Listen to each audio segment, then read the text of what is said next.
Baik. Assalamualaikum warahmatullahi wabarakatuh. Kita bertemu kembali di channel saya. Alhamdulillah, pada malam hari ini saya akan mereview ya HP atau smartphone dari Xiaomi. Jadi ini adalah Mi Mix 2S, jadi handphone flagship ya dari Xiaomi beberapa tahun yang lalu. Ini harga barunya kalau dulu sekitar 8 sampai 10 juta ya. Dan dia tidak dipasarkan di Indonesia, jadi harus diimpor atau dari distributor.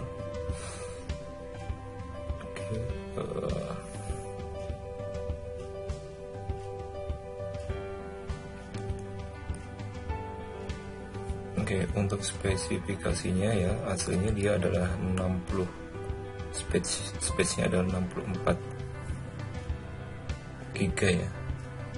Kemudian di sini RAM-nya itu adalah 6 giga, jadi sudah cukup sekali. Tetapi dia belum menerapkan sistem yang plus ya, jadi ada tambahan RAM seperti yang model-model terbaru. Kemudian kenapa ini saya review? Jadi spesialnya itu adalah di sini Mi Mix 2S ini. Pertama, kameranya itu, kamera depannya dia ada di bawah pojok bawah sebelah kanan. Kemudian untuk kamera belakangnya itu adalah dual kamera, yang mana dia ada telefoto ya di situ.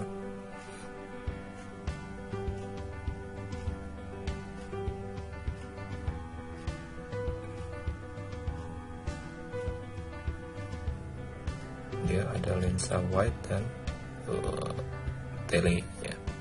Jadi kalau tele dia memperbesar tapi dengan kualitas yang baik. Dan kameranya ini bagus sekali ya, autofocusnya dan sebagainya dia oke gitu ya. Sekarang di sini saya foto untuk sebuah mus itu dia langsung bisa dapat ya, kebanyakan HP flagship seperti itu. Kemudian untuk di sini yang spesial lagi, dia masuk dalam handphone yang bisa kita install Windows ya. Jadi saya tunjukkan di sini.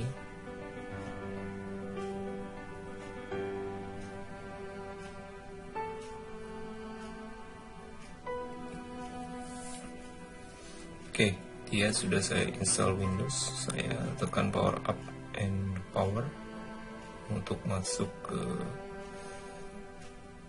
recovery ya. Jadi di boot loadernya di sini sudah ada Windows. Kemudian kita bisa masuk ke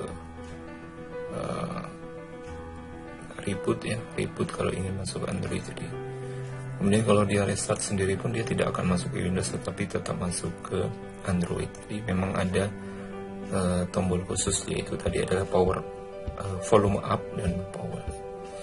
Kita klik Windows, kemudian kita boot Windows 10. Jadi dia bisa diinstal Windows 11 juga. Tapi untuk beberapa software yang masih saya gunakan itu memang available di Windows 10, jadi saya tetap bertahan di Windows 10.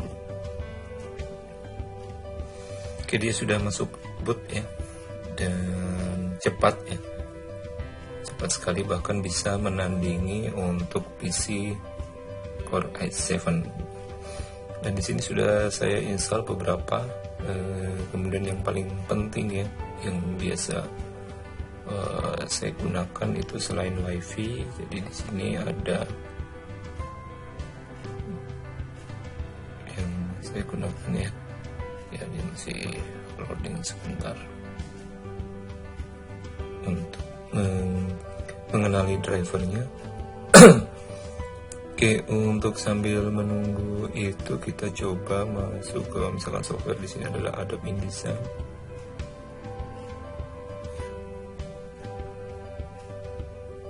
Oke, dia sudah masuk.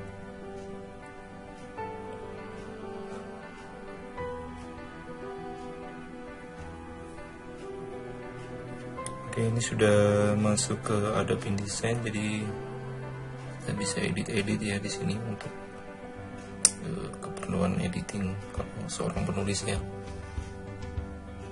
atau editor. Kita bisa edit di sini. Kita exit saja. Yang ingin saya tunjukkan, karena ini baterainya tadi sudah mau habis ya, tinggal sekian persen, jadi mungkin dia masuk ke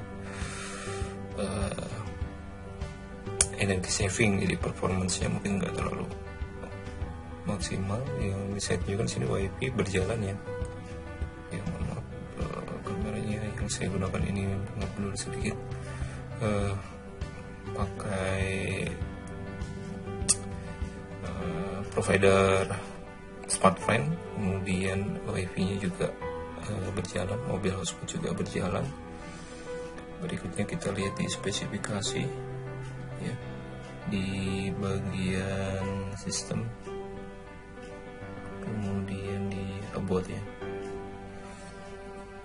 Kemudian yang di sini prosesor 2,8 GHz, kemudian dia kuat ya, kuat prosesornya berjalan. Install RAM itu adalah 5,58, jadi hampir terpakai semua. Sistem type-nya 64 bit, tetapi beberapa, karena dia berbasis pada ARM, beberapa software yang 64 bit itu tidak bisa diinstal. Jadi kebanyakan kita mendownloadnya ya yang software 32 bit ya.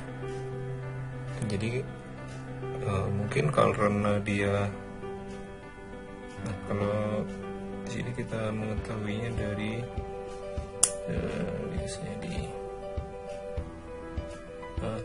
kalau ngetik ya seperti biasa ya, ada device manager.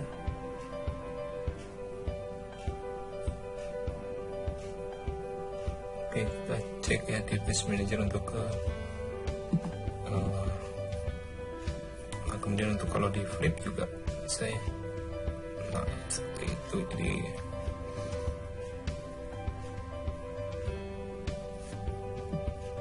oke, karena dia tulisannya kecil, jadi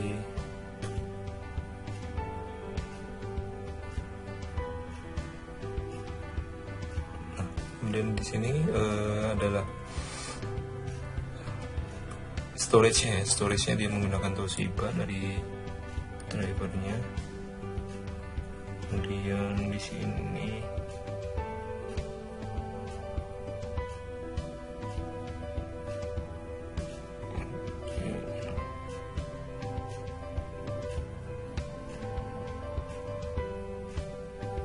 ya, di sini driver Qualcomm-nya ya terdeteksi. Jadi untuk sekarang progres dari project Windows on Android atau WoE ini, beberapa bisa masuk untuk diinstal Windows, tetapi setelah masuk Windows itu dibutuhkan yang mana ya adalah driver ya, driver untuk menjalankan semua perangkat yang ada di sini. Mulai itu adalah LCD, kemudian sensor-sensor dan lain sebagainya yang masih menjadi bahan pencarian ya, atau masih research and development seperti itu. Kemudian ya, untuk mode desktopnya juga di sini tersedia ya. Kita klik di sebelah kanan ya. Di sini tersedia kalau kita ingin matikan tablet mode-nya. Seperti itu ya. Nah, ini kita juga bisa besarkan untuk tulisannya ya. Kemudian kalau mau pakai keyboard, kita bisa menggunakan Bluetooth keyboard ya, atau kalau mau menggunakan USB.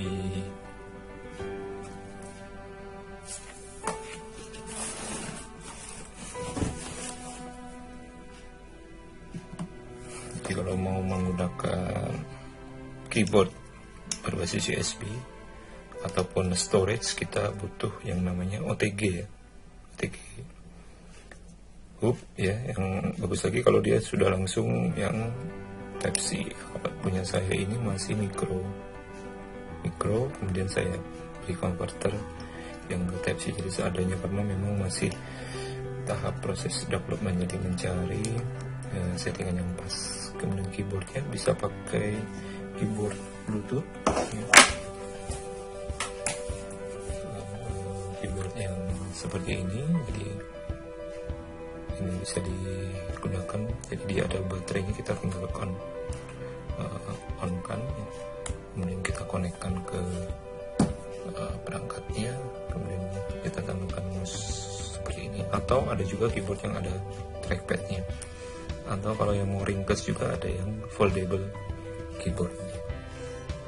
Oke, untuk kekurangannya dia adalah di audio ya, jadi hampir semua perangkat yang dicoba, baik itu Xiaomi, Samsung, kemudian ada Nokia juga ya, rata-rata memang soundnya itu tidak bisa digunakan.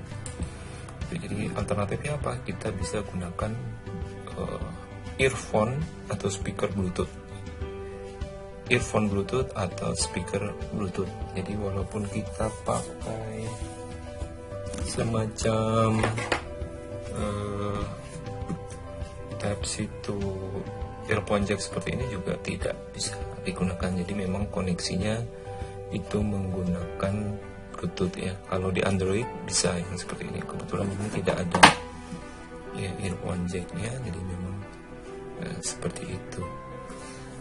Baik, jika masih ada yang ingin ditanyakan terkait dengan bagaimana caranya ataupun referensinya untuk bisa diinstal Android. Jadi ini bukan Android kemudian dijalankan bersamaan ada Windows-nya ya, emulator itu bukan ya, tetapi ini memang diinstal di drive yang berbeda. Jadi tadi sudah saya review sebelumnya, kalau yang 64 GB storage itu dibagi menjadi 32.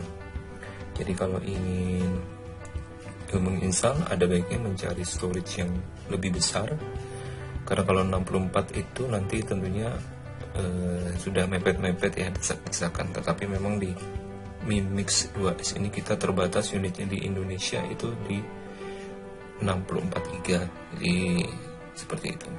Oke, kita turn off, kita shutdown ya.